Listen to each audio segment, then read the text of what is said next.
സങ്കീർത്തനങ്ങൾ 44 അധ്യായം 12 മുതൽ 26 വരെയുള്ള തിരുവചനങ്ങൾ. പരാജിത ജനതയുടെ വിലാപം. അവിടുന്ന് സ്വന്തം ജനത്തെ തുച്ഛവിലയ്ക്ക് വിറ്റു. അവിടുന്ന് അവർക്ക് വില കൽപ്പിച്ചില്ല. അവിടുന്ന് ഞങ്ങളെ അയൽക്കാർക്ക് അപമാനപാത്രവും ചുറ്റുമുള്ളവർക്ക് നിന്ന വിഷയവും പരിഹാസപാത്രവുമാക്കി. അവിടുന്ന് ഞങ്ങളെ ജനതകൾക്കിടയിൽ പഴമൊഴിയാക്കി. രാജ്യങ്ങൾക്കിടയിൽ ഞങ്ങൾ അവഹേളിതരായി. ദിവസം മുഴുവൻ എൻ്റെ അപമാനം എൻ്റെ കൺമുൻപിലുണ്ട്. ലജ്ജ എൻ്റെ മുഖം ആവരണം ചെയ്യുന്നു. നിന്ദകരുടെയും ദുഷ്കരുടെയും വാക്കുകൾ കൊണ്ടും ശത്രുവിൻ്റെയും പ്രതികാരാഴ്ചവിൻ്റെയും ദർശനം കൊണ്ടും തന്നെ. ഞങ്ങൾ അങ്ങയെ മറന്നില്ല, അങ്ങയുടെ ഉടമ്പടിയോട് അവിശ്വസ്തത കാണിച്ചില്ല.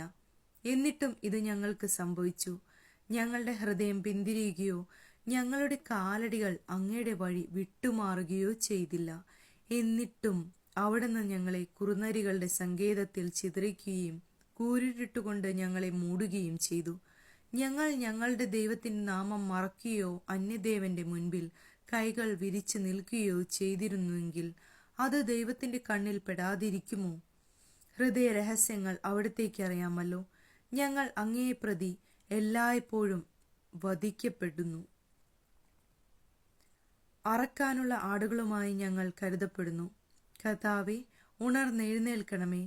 അവിടുന്ന് ഉറങ്ങുന്നതെന്ത്? ഉണരണമേ. എന്നേക്കുമായി ഞങ്ങളെ തള്ളിക്കളയരുതേ.